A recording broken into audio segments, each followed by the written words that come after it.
नमस्कार, मैं Chandan Kumar एमएमईओ Trudeau invest की ओर से आपका स्वागत करता हूं। मित्रों, आज हम बहुत ही ज़्यादा एक दमदार कंटेंट के साथ आप सभी लोगों के लिए आया हूं और उसके बारे में चर्चा करने जा रहे हैं विवेक जी के साथ। विवेक जी कैसे हैं और थोड़ा सा दर्शकों को कुछ कहिए। बहुत बढ़िया। हम लोग जो चर्चा करने जा रहे हैं राकेश झुनझुनवाला सर जी जी। उनकी असामयिक मौत जो है कि हम लोग को काफ़ी सदमे में रखा कि इतना कम टाइम में, हालांकि वो पहले से बीमार तो चल रहे थे लेकिन 62 इयर्स में डेथ जो है जी जी रियली में बहुत कम टाइम मिला। हालांकि कम टाइम में तो उन्होंने बहुत बड़ा इतिहास लिख दिया है। सबसे पहले तो उनको उनके कामों के लिए तो हम लोग चर्चा जितनी लंबी करें वो कम पड़ जाएगी। जी जी। लेकिन उनकी आत्मा की शांति के लिए भावभीति श्रद्धांजलि हम लोग अर्पित कर रहे हैं। जी, हमारे पूरे एमएमईओ परिवार की तरफ से भावपूर्ण श्रद्धांजलि राकेश झुनझुनवाला जी को पूरे टीम के द्वारा हम लोग कर रहे हैं। और सही कहा विवेक जी आपने कि कुछ ऐसी चीज़ें उनसे जुड़ी हुई थी जो काफ़ी ज़्यादा ऐतिहासिक हो गई है, जैसे खास करके इंडियन कल्चर में जो है एक मतलब कि इन्वेस्टमेंट का, इक्विटी इन्वेस्टमेंट का जो कल्चर उन्होंने डेवलप किया और फाइनेंशियल मार्केट को एक मतलब कि साफ बॉटम से लेकर के और लगभग मीडियम से थोड़ा सा भी ऊपर अगर बोला जाए तो कम नहीं है, जहाँ पे बिल्कुल इसका इम्पैक्ट तो पूरे इंडियन इकोनॉमी पे है।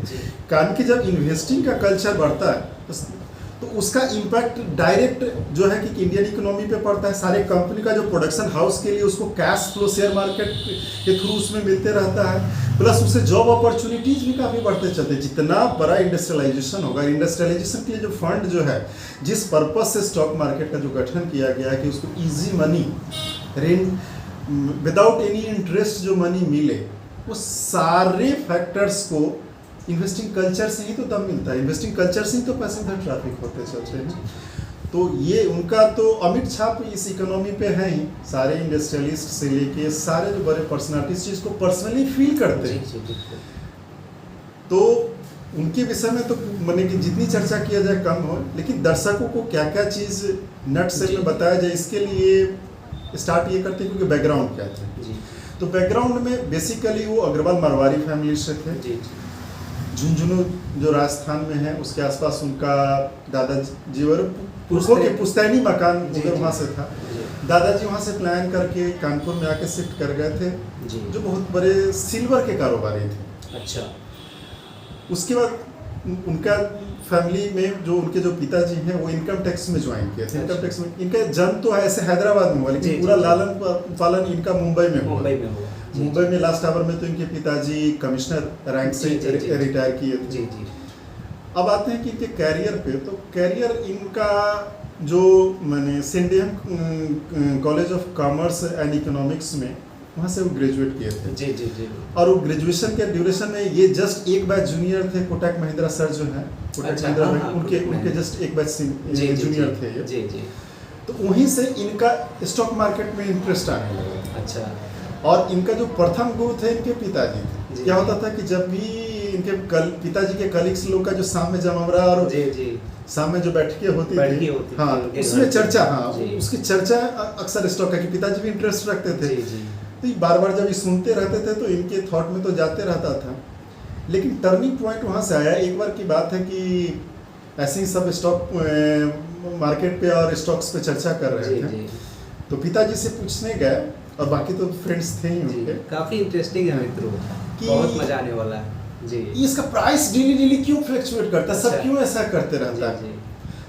तो उसमें तो बहुत कुछ नहीं बताया जी। उसको बोले कि तुम आज रात से लेके कल तक तुम न्यूज़ ट्रैक करो। अच्छा। उस समय एक स्टॉक आता था ग्वालियर नियोन कर, ग्वालियर नियोन जी। उसका न्यूज़ के लिए बोले कि तुम इसका न्यूज़ का देखो, और न्यूज़ का जितना इंटेंसिटी हाई होगा प्राइस पे उतना फ्लक्चुएशंस होगा। जी। एक में इन्होंने देखा, दूसरा तीसरा चौथा जब इन्होंने करने लगा तो बड़ा एक्साइटमेंट इनको ये बिजनेस लगने लगा। अच्छा। कि कितना एक्साइटमेंट है कि कुछ न्यूज आया, प्राइस में फ्लक्चुएशंस, सब उसको पकड़ने के लिए लो प्राइस पे खरीदना, हाई प्राइस पे बेचना, हाई पे बेचना, लो पे लेके आना, ये काफी इंटरेस्टिंग लगने लगा, बहुत मजा आने लगा। और जैसे इनका कॉलेज कंप्लीट हुआ तो ये फुल टाइम उसमें जाना चाह रहे थे। लेकिन पिताजी तो 12th के बाद ही नहीं ग्रेजुएशन के बाद ऐसे जहाँ तक मैंने भी पढ़ा है, जैसे 12th के बाद ये अपने पिताजी से काफ़ी इंटरेस्टिंग मतलब पूछने गए कि मतलब कि पापा मैं भी जो है अब काम करना चाह रहा हूँ, अब मैं पढ़ाई नहीं करना चाह रहा हूँ। तो उन्होंने कहा कि नहीं पहले तो ग्रेजुएशन पूरी कर ले उसके बाद नहीं। तो ये सेम चीज रिपीटेशन उनका ग्रेजुएशन के बाद भी हुआ। हाँ। तो ग्रेजुएशन के बाद कि अब तक पढ़ाई पूरी होगी तो पिताजी बोले नहीं कि कुछ एक स्टैंडर्ड लेवल का तुम अपना टैग लगा लो, उसके बाद तुम कुछ भी करो हमको उससे आपत्ति नहीं। उसके बाद तब उन्होंने सीए में एडमिशन लिया था और सीए में एडमिशन लेने के बाद है कि फुल टाइम इस ओर चलते चले गए। खरीद बिक्री का जो काम जो शुरू करने वाला थोड़ी क्वांटिटी में ये 85 में ही चालू कर दिया जी, कॉलेज का ड्यूरेशन में ही इन्होंने चालू कर दिया था। लेकिन इसमें जो बम्पर प्रॉफिट जो उन्होंने जो फर्स्ट टाइम में किया था वो टाटा ट्रिक का उस समय शेयर आया था, वो 43 के आसपास था। 5000 इन्होंने शेयर लिया था, 3 महीने के अंदर 143 मतलब 3 टाइम्स इन 3 मंथ्स। ये जब मैंने पहली उनकी प्रॉफिट जो हुई थी, जो दमदार प्रॉफिट इसको कहेंगे। और ऐसे देखा जाए तो टाटा का तो हम लोग भी योगदान अपने देश में इकोनॉमिकली बहुत माने कि ज़्यादा है। किचन से लेकर के यानी कि एग्रीकल्चर से अगर देखा जाए तो टाटा का बहुत, टाटा का ये टाटा के फंडामेंटली फैन जी। इनका जो बेस्ट होल्डिंग अगर देखेंगे जो 12 बहुत ज़्यादा लाइट में आता है वो टाइटन है जी। इन्होंने काफ़ी कम प्राइस में लेके और अभी तक राइड कर ही रहे थे, थोड़े पोर्टफोलियो में उनका पार्ट था ही ना। समय के हिसाब से उसमें माने कि एक्युमुलेशन डिस्ट्रीब्यूशन वो लोग कर रहे थे और आज भी अच्छे कंपनी में उनके अच्छे खासे की एंट्री है। मेन पहले ये जो थे 1991-92 के दौर में ये बियरर थे जी। बियरर थे मतलब कि ये ज़्यादा इंटरेस्ट रखते थे बेच के कमाने। और उस समय बहुत अच्छे अपॉर्चुनिटी भी मिली। हर्षद मेहता कांड के बाद तो दम लगा के पूरी ताकत के साथ इन्होंने देश के पैसे बनाए थे। उसी समय इंडियन इकोनॉमी में लिबरलाइजेशन आया था, जो पीवी नरसिम्हा राव के जो गवर्नमेंट थे, तो धीरे धीरे इंडियन इकोनॉमी खुलने लगा जी। तो उसके बाद से जो इनका इन्वेस्टिंग में जो एज आया जी, एक तरह का ये देखा जाए कि इन्वेस्टिंग कल्चर, इक्विटी का में इन्वेस्ट करके जो पैसे बनाने का कल्चर जी, इस मार्केट में इन्होंने स्टेबल किया। बिल्कुल इनके पहले तो ट्रेडिंग वगैरह शेयर मार्केट का तो एग्जिस्टेंस 150 सालों से, लेकिन ट्रेडिंग और उतना फेथफुल नहीं था कि पब्लिक आती, उसमें सिर्फ जो जान रहे हैं बिजनेस को वही लोग पार्टिसिपेट करते थे, चाहे उनके रेफरेंस से जो आके करते थे। लेकिन ये कॉमन पीपल के लिए कि तुम अपने वेल्थ क्रिएशंस में कुछ पोर्शन इक्विटी रखना शुरू करो, अच्छे कंपनी, फंडामेंटल कंपनी जिसमें तुम भविष्य देख सकते हो, उसकी इक्विटी लेते चलो। उस ढंग का जो कल्चर है, वो जो माने यहाँ का जो समझिए रिवॉल्यूशन जी, वो इन्होंने ही लाया। इंडियन फिनेंशियल मार्केट जी, इसका इम्पैक्ट देखिए कि इसका इम्पैक्ट की वजह से कि जो हमारे पास में जो भी प्रोडक्शन हाउस सर्विसेज सेक्टर जिसको कि बड़ा होना था, जिसको एक्सपैंड करना था जी, तो हम लोग जानते हैं कि अगर वो पैसा स्टॉक मार्केट के थ्रू जाए, शेयर मार्केट के थ्रू जाए तो इंटरेस्ट फ्री होता है, अनलिमिटेड पैसे मिलते हैं उसमें जाने के बाद। जैसा प्रमोटर्स प्रूव करते जाते हैं, पब्लिक उनके प्रूव करने का ट्रैक रिकॉर्ड के बेस पे देती है। बिल्कुल। तो उस समय से जो फंड इन्फ्यूजन का जो कल्चर चलाया, तो उसी समय में से जितने जो हमारे पास जो एक्सपेंशन करने के लिए जो समय की डिमांड थी, वो सब समय से पूरा होते चले। और उसका जो इनडायरेक्ट ये हुआ कि जो प्राइवेट में जो इतनी जॉब अपॉर्चुनिटीज देख रहे हैं, अल्टीमेटली तो हम सर्विस या प्रोडक्ट जो प्रोड्यूस करें उसी से होता है। तो इसमें अगर देखा जाए तो जो हमारी जो रीढ़ जो इंडियन इकोनॉमी को जो फ्लोरिश होने में, जिसके आज हम लोग आत्मनिर्भर भारत, मेक इन इंडिया पे जो चर्चाएं हो रही है, तो ये एक दिन की जर्नी नहीं है, ये लिबरलाइजेशन के टाइम से जो चल रहा है, जिसमें ये करते चले, इसमें इनका अहम योगदान है। बिल्कुल। और इसमें हम लोग भी उनसे प्रेरणा लेके आगे की युग बढ़ते चले जा रहे हैं। बस उनकी असामयिक मृत्यु हो गई, बस थोड़ा सा हेल्थ के मामले में उनका काफी ज़्यादा बहुत हालांकि वो चर्चा करते थे मीटिंग में कि उनको हाईली डिसिप्लिन होना है हेल्थ के मामले में, लेकिन हेल्थ में उतना ज़्यादा वो डिसिप्लिन नहीं हो पाते थे। इसकी वजह से उनका किडनी वगैरह का भी यानी कि काम करना बंद कर दिया था, डायबिटिक पेशेंट्स वगैरह थे। इस ढंग से इनका जर्नी रहा था। अभी लेटेस्ट में आप देखिए कि लेटेस्ट में एयरलाइंस कंपनी जी, बिल्कुल वही मैं भी ये पूछने ही वाला था आपसे कि ये जो आकाशा उनका जो एयरलाइंस एविएशन सेक्टर में उनका आने का एक बहुत बड़ा ड्रीम प्रोजेक्ट था, ठीक है। बिल्कुल बिल्कुल। तो वो मतलब कुछ दिन पहले लॉन्च भी हुई, अभी भी काफ़ी अच्छा मतलब कि उसका रिस्पांस भी, फीडबैक, अगर स्टार रेटिंग भी देखा जाए तो काफ़ी अच्छा है। अभी तक के जो भी मतलब कि डोमेस्टिक खास करके डोमेस्टिक जो भी मतलब कि एयरलाइंस वगैरह चल रहा है उसमें, ठीक है। तो एक तो ये बात हो गई, थोड़ी सी क्वालिटी की देखी जाए तो ठीक है। नहीं, बहुत वेल प्लान्ड है। इनके नहीं रहने के बाद भी जी, इनके नहीं रहने के बाद भी चूंकि शेयर मार्केट से ट्रेंड होके गए हैं जी, तो ये हर चीज के लिए तैयार होते हैं। आगे चलेगा तो क्या, पीछे आएगा तो क्या, सेफ्टी पूरी चीज कैलकुलेट। 1 साल इन्होंने टाइम लिया है इसको लॉन्च करने से जी, पहले। जी, जी, लगभग 278 करोड़ के आसपास इन्होंने इन्वेस्ट किया। अकेले ही नहीं, मैंने इन्होंने इन्वेस्ट किया। इन्होंने 2 विजनरी को भी लिया है अपने टीम में। जी, जी, एक विजनरी तो जेट एयरवेज के जो फॉर्मर सीईओ जो विनय दुबे हैं, जी, और दूसरा इंडिगो के जो फाउंडर मेंबर जो आदित्य घोष हैं। ये तो इनके आकाश एयरलाइंस के लिए विजनरी लीडर्स ये हैं। जी, जी, मेन इनको जो क्लिक किया था, जो प्रधानमंत्री भी जो हमारे काम कर रहे हैं, जी, जी, नरेंद्र मोदी की, एक हवाई चप्पल वाले को हवाई जहाज पे चढ़ाया। जी, जी, बिल्कुल। मतलब इतना सिंप्लिसिटी के साथ कोई जाते जाए, जो कि एक हवा जो मिडिल क्लास और छोटे क्लास में हवाई जहाज में बैठ जाना बहुत बड़ी बात होती है, उसको ये सहज तरीके से लेके आना चाहते हैं। जी, जी, ये इनको भी कहीं ना कहीं चीज से, इसमें भी बहुत बड़ा विजन देख रहे थे कि जिस स्टॉक का इन्होंने जो विजन के साथ पकड़ा, मैक्सिमम तो इनका गेन करते चला, तो विजन देखने में इनका पूरा एक्यूरेसी अच्छी थी। जी, जी, तो इन्होंने जब प्रधानमंत्री पिछले कुछ सालों से जो चर्चा कर रहे थे कि एक हवाई चप्पल वाले को हवाई जहाज पे लेके आना है, एयरपोर्ट्स का डेवलपमेंट होने लगा। अब जैसे बिहार में देखिए कि दरभंगा, जी, जी, दरभंगा जस्ट रिसेंट ईयर्स में स्टार्ट हुआ, इतनी अच्छे रिस्पॉन्स आ रहे हैं, इतने स्पीडली ग्रोथ कर रहा है ये।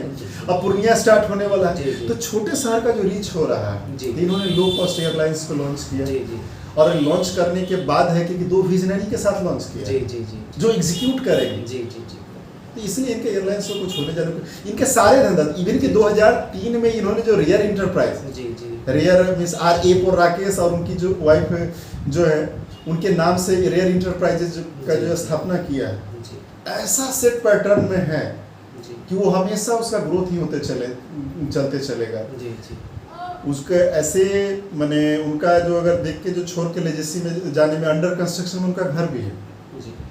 हालांकि उन्होंने 12 माने कि फ्लड जो पूरे पार्ट में 6 स्टैंडर्ड चार्टर्ड से और 6 HSBC से उन्होंने 2013-17 में ले लिया। जी, जी, वहाँ पे फिर ये अपना कंस्ट्रक्शन भी 17,000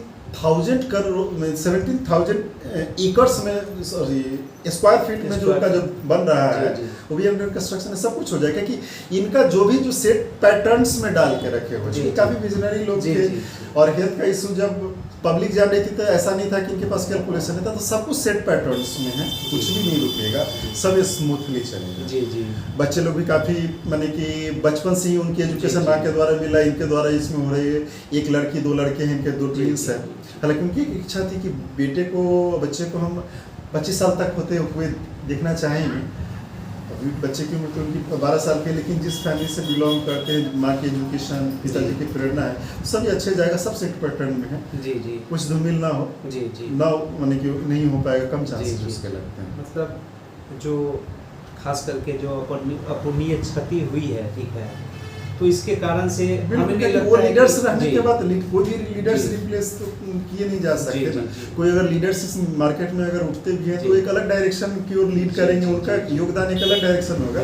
ये जहाँ से जो माने 90 के दशक से लेके अभी के दशक का जो लीडरशिप जो इनका जो चल रहा था, जिस ढंग का इसे पैटर्न से इसमें चल रहे थे, बहुत कुछ अभी हमें मिल जाता।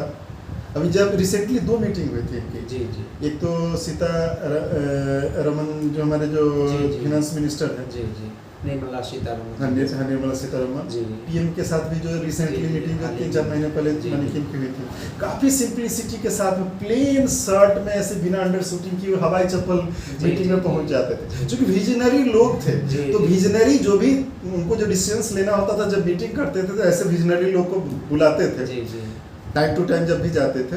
ये लोग मीटिंग करके जो देश की इकोनॉमी को किधर लेके जाना है, जी, जी, तो वो सब चीज़ पे काफ़ी वैल्यूएबल डिस्कशंस वो लोग करते थे। जी, जी, ये सब तो अपूर्णीय क्षति है कि उनके जो इनसाइट्स है, इतने एक्सपीरियंस है, जी, जी, तो वो सब जो मिल रहा था रेडीमेड, अब जो लीडर्स आएंगे उनका अलग योगदान होगा, उनका अलग होगा। बिल्कुल बिल्कुल एक अपूर्णीय क्षति है। जी जी बिल्कुल, खास करके इंडियन इकोनॉमिक मार्केट के लिए तो अभी एट प्रेजेंट अगर देखा जाए तो मतलब कि अपूर्णीय क्षति हुई है। ठीक है, और एक और चीज़ मैं बोलना चाहूँगा, हम लोग मैं भी इसमें इनका एक पोर्शन छूट गया दान के मामले में। जी जी जी जी बिल्कुल, दान के मामले में दानेश्वर है। जी जी जी, ये अभी का अगर ट्रेंड देखेंगे इनका दान का, जितना के थ्रू जो पब्लिक को जो सपोर्ट करने का काम करते हैं, लगभग 14 लाख रुपया पर डे। जी जी बिल्कुल, 14 लाख रुपया पर डे मैंने कि दान का इनका ये जी, उन्होंने सर्टेन परसेंटेज फिक्स कर रखा है जी कि वो पैसा माने कि वो अपनी कमाई का डोनेशंस में देते हैं, डोनेशंस में ट्रस्ट के थ्रू जी, बहुत सारे ट्रस्ट, इवन कि वो जो मंदिर जो उनका जो पुश्तैनी जो जगह पे जो बनना है, वहाँ पे जो कॉलेजेस बनने हैं यूनिवर्सिटीज में, मतलब पब्लिक को सपोर्ट ट्रस्ट के थ्रू करते थे, दान दे के करते थे। तो इनका जो इनकम का जो है जी जी, अभी का जो ट्रेंड है 14 लाख रुपया पर डे पड़ता है दान करने। जी जी जी, तो बहुत अनटच्ड ये सब मैंने कि एरिया रह गया था, इसलिए मैंने बीच में रोका आपको, आप कंटिन्यू कर सकते हैं। तो विवेक जी, एक सबसे थोड़ा सा और एक महत्वपूर्ण बात मैं आपसे जानना चाहूँगा कि राकेश झुनझुनवाला जी कि उनके तरफ से एक जो उनका खास करके ट्रेडर कम्युनिटी में या इन्वेस्टमेंट जो भी लोग करते हैं, उनके लिए कुछ ऐसा मतलब कि हम लोगों के लिए जो काफ़ी ज़्यादा प्रेरित करने वाला और उनका एकदम जिसको बोलेंगे कि एकदम लक्ष्मण रेखा और मूल मंत्र, ठीक है, इस मार्केट के लिए क्या है, तो थोड़ा सा उसके बारे में जी। उनको सब बिग बुल के नाम से काफ़ी प्रचलित थे जी, जब भी कहीं जाते थे तो उनका जो माने कि जो प्रेजेंट जब किया जाए बोला जाता था, उसमें सभी जो बार बार बोलते थे king of market, king of market, जी जी, तो उस चीज़ को रोकते थे। जी जी, वो बोलते थे कि ये जो किंग ऑफ मार्केट कर देता है, मार्केट खुद अपने आप में किंग है। बिल्कुल बिल्कुल, और ये एक ऐसा किंग है जी कि दूसरा को अगर माने कि किंग अगर कहा जाता है तो उसको मार्केट कभी ना कभी ऐसी सबक सिखाएगी जो कि माने कि उसको किंग होने का जो कि अहंग है वो खत्म हो जाता है। तो उनका लेसन ये होता था कि मार्केट सुप्रीम, बिल्कुल, मार्केट से ऊपर कोई सुप्रीम नहीं, मार्केट से ऊपर कोई नहीं, पहला। दूसरा, मार्केट का प्रेडिक्ट नहीं किया जा सकता, कुछ भी हो सकता था। दो लर्निंग जो उनकी थी कि मार्केट सुप्रीम है, इसके आगे कोई सुप्रीम नहीं, और दूसरा कि मार्केट का प्रेडिक्ट कभी नहीं किया जा सकता, मार्केट प्रेडिक्ट नहीं करो, कुछ भी हो सकता है। इसके बाद जो है कि जो तुमको जो किसी कंपनी में इन्वेस्ट करना है उसका फंडामेंटल देखो, विजन देखो, उसके बेस पे इन्वेस्ट करो। ट्रेडिंग है तो टेक्निकल सीखो, टेक्निकल के बेस पे चलो, लेकिन दो मूल मंत्र दिमाग में डाल लो कि मार्केट सुप्रीम है और कोई मार्केट को प्रेडिक्ट नहीं कर सकता। बहुत सारी ऐसी चीज़ें हैं जो अगर उनके बारे में चर्चा किया जाए बहुत तो मतलब कि कोई शब्द ही नहीं है, ठीक है, और काफ़ी ज़्यादा वीडियो भी लंबा हो जाएगा। और एक मैं भी खास करके ट्रेडर कम्युनिटी में होने के नाते, इस फिनेंशियल मार्केट में होने के नाते एक ऑडियंस से रिक्वेस्ट करेंगे, क्योंकि झुनझुनवाला सर को हम लोग एक गुरु के मतलब कि ये से जो है देखते मतलब कि आए हैं और काफी हमारे इंडस्ट्री, जी जी जी बिल्कुल, और स्मरण भी करते हैं और सिर्फ हमारे इंडस्ट्री नहीं, इंडियन इकोनॉमी में जो कि साइलेंट परफॉर्मर थे ना, जी जी, इंडियन स्टॉक मार्केट में ही तो बहुत कम एक्सपोजर मिला है, पब्लिक में 2 से 3% का एक्सपोजर, इसलिए नहीं पता चलता, लेकिन एक माने कि जो उनका योगदान है जी वो अमूल्य है। जी जी, तो उसके लिए एक गुरु दक्षिणा के रूप में मैं सारे ऑडियंस को मैं ये बोलना चाहूँगा कि आप लोग एक बार ज़रूर कहीं भी ट्रेवल करने जा रहे हैं तो उनका ड्रीम प्रोजेक्ट जो झुनझुनवाला सर का था, आकाशा एयरलाइंस, जो अभी कितना दिन पहले, लगभग 10 दिन पहले, हाँ 7 या 8 अगस्त को लॉन्च हुआ है। 8 अगस्त को 1 साल उन्होंने बहुत रिगरस मेहनत किया है, तो 1 सालों में पूरा विजुअलाइज करके इतने अच्छे पैटर्न, अभी 2 विमान का माने कि संचालन शुरू हुआ है, 70 अभी ऑर्डर दिया जा चुका है, और सब इस पैटर्न में है कि सारे कुछ जितना बड़ा विजन देखा है सब कुछ एग्जीक्यूट ऑटोमेटिकली होगा। तो क्या गुरु दक्षिणा की? हाँ, गुरु दक्षिणा के रूप से सारे ट्रेडर कम्युनिटी के तरफ से ये फिनेंशियल मार्केट, स्टॉक मार्केट के ट्रेडर कम्युनिटी और पूरे ऑडियंस के तरफ से, और ऑडियंस के लिए खास करके आप कहीं भी अगर ट्रेवल करने जाते हैं तो एक बार आकाशा एयरलाइंस का जो है, अभी सारे रूट्स में नहीं गया है, हाँ मतलब जहाँ पे अभी अवेलेबल हो, सब लोग जो है एक बार एक बार ट्रेवल करें और अपना एक फीडबैक अगर हो तो मुझे भी बताएं, क्योंकि जब गुरु हैं और हम लोग स्मरण कर रहे हैं तो एक बार जो है उनको इसके लिए हम लोग का थोड़ा सा उनके लिए क्या कर सकते हैं, हम लोग कुछ ज़्यादा कर नहीं सकते हैं, लेकिन जहाँ से जो बने मेमोरी तो हमेशा बनी रहेगी, उसके प्रेरणा लेके उनके लेसन लेके हम लोग आगे बढ़ते चले। जी जी, तो सबका फायदा है इसमें। जी जी, तो ट्रेवल करें सभी लोग, और साथ में अब यहीं तक हम लोग, हाँ वीडियो लंबा हो जाएगा तो हमारे व्यूअर्स जो है वो छोटे छोटे वीडियो के आदी हो गए। क्योंकि देखिए अभी मैं इसलिए भी छोटा वीडियो बनाता हूँ, अभी तो बहुत सारी चीज़ें करनी है, और ख़ास करके ये झुनझुनवाला सर की तरफ से मैं एक और चीज़ें मैं आप सभी लोगों को बोलने जा रहा हूँ कि जो भी लोग अगर स्टॉक मार्केट में अगर ट्रेडिंग सीखना चाह रहे हैं तो हमारी संस्था एमएमयून ट्रेडो इन्वेस्ट जो है ट्रेडिंग मार्केट का टोटल जो भी टेक्निकल एनालिसिस, जो भी इस मार्केट का जो ट्रेडर के लिए और इन्वेस्टमेंट के लिए जो चीज़ होना चाहिए वो सारा चीज़ सिखाने का काम करती है, जिसमें मैं और विवेक जी दोनों ने मिल करके इस चीज़ को शुरुआत किया था, और काफ़ी अच्छा मतलब कि आप लोग के आशीर्वाद से और प्यार से काफ़ी अच्छा रिस्पांस, खास करके हम लोगों ने एक बिहार में इस तरीके का इंडस्ट्रियलाइजेशन, गणतंत्र की एक स्थापना की तरह हम लोग के तो बड़े विजन से चल रहे हैं, जहाँ पर कि कोई रिमोट जगह पे इतना अवेयरनेस नहीं होता, हम लोग काम कर रहे हैं। बिहार के वैशाली जिले में जहाँ पे गणतंत्र की जननी है जगह है, इस जगह से हम लोग एक नया गण की स्थापना करने का बीड़ा उठाए हैं और उस ओर आगे बढ़ भी रहे हैं। जी जी, तो ये उनके लिए एक और गुरुदक्षिणा है। जो भी लोग अगर ट्रेडिंग सीखना चाहते हैं तो डिस्क्रिप्शन में नंबर दिया गया है, और मैं आज खास करके बता भी रहा हूँ, आप लोग को नोट कर लीजिए 7903933154। इस पे कॉल करके जो लोग सीखना चाह रहे हैं, पहले आओ पहले पाओ, ठीक है, उसके माध्यम से 10 स्टूडेंट को फ्री में यहाँ पे ये एमएमयून ट्रेडो इन्वेस्ट संस्था की तरफ से एक सहयोग के रूप में हम लोग ये करने का निर्णय लिए हैं। तो जो भी लोग सीखना चाहते हैं तो कॉल कर सकते हैं, और साथ में आप सभी लोगों से फिर अगले नेक्स्ट वीडियो में मिलेंगे कुछ नए और दमदार कंटेंट के साथ। लेकिन आप सभी से रिक्वेस्ट है, आप लोग का प्यार देख करके मैं बहुत ही ज़्यादा अभिभूत हूँ। लेकिन ये वीडियो जो है कृपया ज़्यादा से ज़्यादा शेयर करें, क्योंकि जो भी कंटेंट मैं लेकर के आता हूँ, जो भी फ्रेंड्स और फैमिली, जो भी आपका सर्कल हो, वहाँ पे अर्ली वहाँ पे पहुँच जाए। और साथ में अगर एमएमयून ट्रेडो इन्वेस्ट के चैनल पे नए हैं तो कृपया चैनल को सब्सक्राइब करें, लाइक करें, बेल आइकन को हिट करें, ताकि सारा कुछ जो है जो भी कंटेंट हो आपको मिल जाए। तो चलिए इसी के साथ फिर मिलेंगे अगले कंटेंट में। तो जय हिंद, जय भारत, जय महाकाल।